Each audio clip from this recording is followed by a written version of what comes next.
Well hello and welcome to life in layers. आज मैं आप लोग बताऊंगा एक ऐसी ट्रिक जो एक्चुअली एक बहुत नॉर्मल सी ट्रिक है, बहुत मामूली सी ट्रिक है। इतनी मामूली है कि कई बार ना मैंने देखा है कि काफी लोग उस पर ध्यान नहीं देते हैं, और मैंने ये भी देखा है बहुत से प्रोफेशनल टीचर्स हैं जो इसको बताना जरूरी नहीं समझते हैं। पर ये जो टिप है जो मैं आपको बताने वाला हूँ, ये क्लोज गैप के ऊपर है और बहुत सारे प्रोफेशनल एडिटर्स इसको यूज करते हैं और मैं भी यूज कर रहा हूँ। मैंने जिनसे ये सीखा था, मतलब मैंने जिनसे ये चीज़ जानी थी कि इसको इस तरीके से यूज़ कर सकते हैं, उन्होंने मुझे सजेस्ट किया कि ये क्यों नहीं बताया तुमने अभी तक।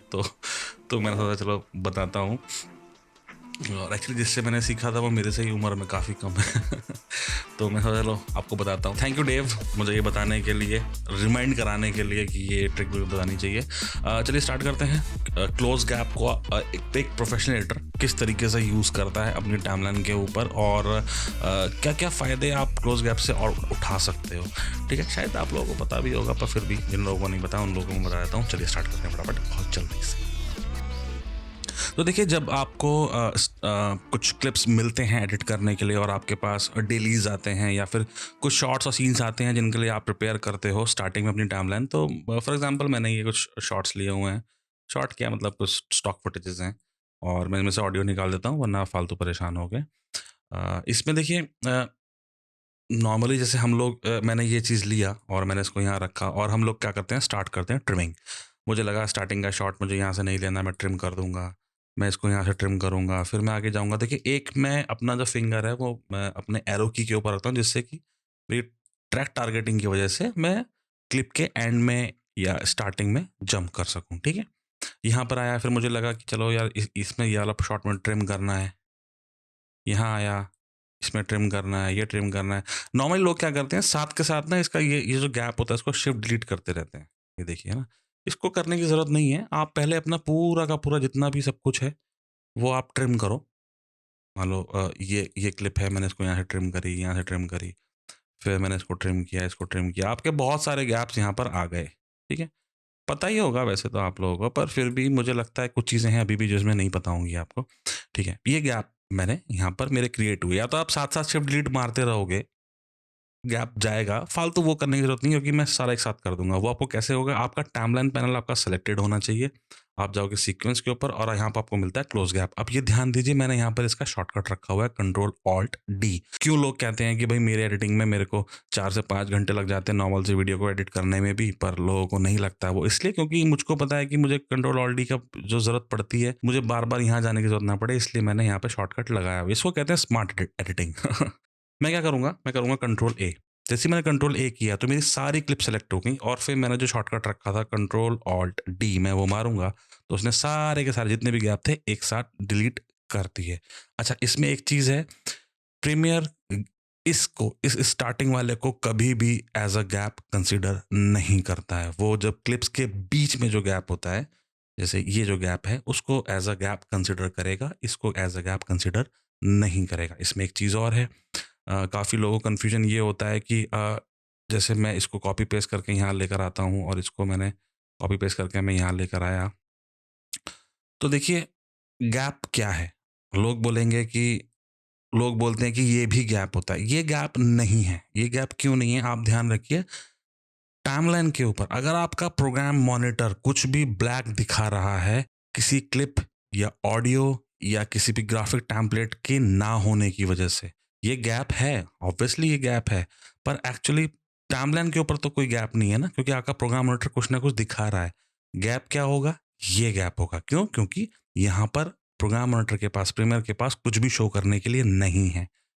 ये गैप है, पर टाइमलाइन इसको, प्रीमियर इसको गैप कंसीडर नहीं करेगा, क्योंकि उसके पास यहाँ पे कुछ शो करने के लिए है। जब उसके पास प्रोग्राम मॉनिटर के ऊपर कुछ शो करने के लिए होता ही नहीं है, ऑडियो तक नहीं होता है, तब वो उसको एज अ गैप कंसीडर करता है। अब मैं इसको देखिए, जब मैं इसको कंट्रोल ऑल डी करूंगा और सबको सेलेक्ट करके, तो देखिए उसने उसको कम खत्म नहीं किया, पर इसने इसका यहाँ का गैप खत्म कर दिया है। इस तरीके से आपको क्लोज गैप यूज कर सकते हो। ऑब्वियसली फिर आप बोलोगे सर हम तो ट्रिमिंग ऐसे भी कर सकते हैं क्यू डब्ल्यू का यूज करके। हाँ, कर सकते हो क्यू डब्ल्यू का यूज करके। इसमें एक चीज़ और है, मान लीजिए मेरी क्लिप्स ये यहाँ पर हैं और ये यहाँ पर है, ये यहाँ पर है। आपको कंट्रोल ए नहीं, हमेशा कंट्रोल ए यूज करने की जरूरत नहीं है। आप इनको सेलेक्ट करके आप कंट्रोल ऑल डी मारोगे तो इनके बीच का भी देखिए गैप कंटिन्यूसली उसने खत्म कर दिया है। एक प्रोफेशनल एडिटर अपना कोई भी जो फर्स्ट ड्राफ्ट होता है या फाइनल जो वो रेंडर करने जा रहा होता है, वो हमेशा ये ध्यान रखता है कि जब उसकी कंप्लीट एडिटिंग हो चुकी हो, वो एट लास्ट में कंट्रोल ऑल्ट डी ज़रूर मारता है, सारे क्लिप को सेलेक्ट करके। जैसे मैंने कंट्रोल ऑल्ट करके सबको सेलेक्ट किया और फिर मैंने कंट्रोल ऑल्ट टी किया, तो सारे गैप खत्म हो गए बीच के। बस एक चीज़ और आपको ध्यान रखनी है कि जो स्टार्टिंग पॉइंट होता है वो कभी भी premier as a gap consider नहीं करता है। फॉर एग्जाम्पल, आप मान लीजिए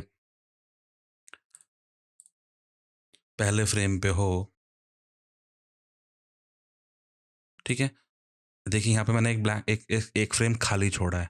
आप क्या करोगे, कंट्रोल ऑल्ट डी करके गैप तो खत्म कर दोगे, पर आपको ये ध्यान नहीं रहेगा कि यार पहला फ्रेम तो premier as a gap consider करता नहीं है। तो आप हमेशा ये कोशिश कीजिए कि आप होम की दबा के पहले फ्रेम पे आइए, और आपको वहाँ पे ब्लैंक दिख रहा है, इसका मतलब आपका स्टार्टिंग में एक फ्रेम खाली है, उसको आप डिलीट कर दो। और उसके बाद आप कोई भी फाइनल रेंडर या कोई भी ड्राफ्ट अपना भेज रहे हो, इससे आप इंश्योर कर लेते हो कि आपकी टाइमलाइन के ऊपर अब कोई भी ब्लैंक गैप नहीं है। बहुत अनप्रोफेशनल लगता है कि कभी-कभी बीच में रह जाता, नहीं ध्यान रहता है, एक फ्रेम दिखता भी नहीं है इतनी ज़ूम टाइमलाइन के ऊपर, तो नहीं पता चलता है। तो आप हमेशा प्रैक्टिस रखिए, कभी भी आप कोई अपना ड्राफ्ट किसी को भेज रहे हो या फिर आप फाइनल रेंडर मार रहे हो किसी भी चीज़ के लिए, किसी भी प्लेटफ़ॉर्म के लिए रेंडर कर रहे हो, तो आप एट लास्ट कंट्रोल ए करके क्लोज़ गैप कर दो, क्योंकि आपका बीच में एक भी फ्रेम होगा वो वहाँ से हट जाएगा। और स्टार्टिंग में एक चीज़ ध्यान रखना कि स्टार्टिंग का जो भी पार्ट होता है, प्रीमियर उसको एज अ गैप कंसिडर नहीं करता है। शॉर्टकट कैसे डालोगे इसका, एडिट में जाओगे और कीबोर्ड शॉर्टकट में जाओगे, यहाँ पे डालोगे क्लोज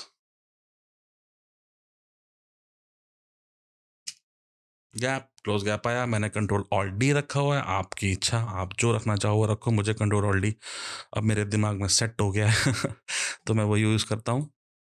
और यकीन मानिए ये बहुत बेनिफिशियल होता है सच में। जब आपके पास बहुत सारी क्लिप्स होती हैं ना, आपको अंदाज़ा भी नहीं होता है। सच में तो कभी-कभी मेरे पास ऐसे क्लिप्स आते हैं जो जिनका नंबर ऑफ काउंट्स 500 होता है, और 10-10 घंटे की क्लिप्स होती हैं टोटल इन टोटल। तो हमको जब ट्रिमिंग कर रहे होते हैं, तो ये प्रॉब्लम्स आते हैं, कभी-कभी ये प्रॉब्लम्स आते हैं, तब हमको कंट्रोल ऑलरेडी आपके काम आएगा। और मैं सच बताऊँ, मैं हमेशा बोलता हूँ आपको, अगर आपको इस किसी फीचर के बारे में पता है, किसी चीज़ के बारे में पता है, आप उसका इस्तेमाल तो कैसे ना कैसे कर ही लोगे। तो ये चीज़ आपके काफ़ी काम आएगी। आशा करता हूँ कि आपको समझ में भी आया हो कि गैप क्या होता है, आप उस गैप को कैसे यूज़ कर सकते हो अपनी टाइमलाइन के ऊपर, और किस तरीके से यूज़ करना भी चाहिए, और बहुत सारे प्रोफेशनल एडिटर्स यूज़ करते हैं। और ऐसी मेरे पास बहुत सारी टिप्स एंड ट्रिक्स हैं जो मैं आने वाले समय में आप लोगों को बता दूँगा। तो प्लीज़ लाइक करिए, सब्सक्राइब करिए अगर उनके बारे में आप जानना चाहते हैं तो। चलिए, ओके, बाय-बाय, मिलता हूँ नेक्स्ट वीडियो में।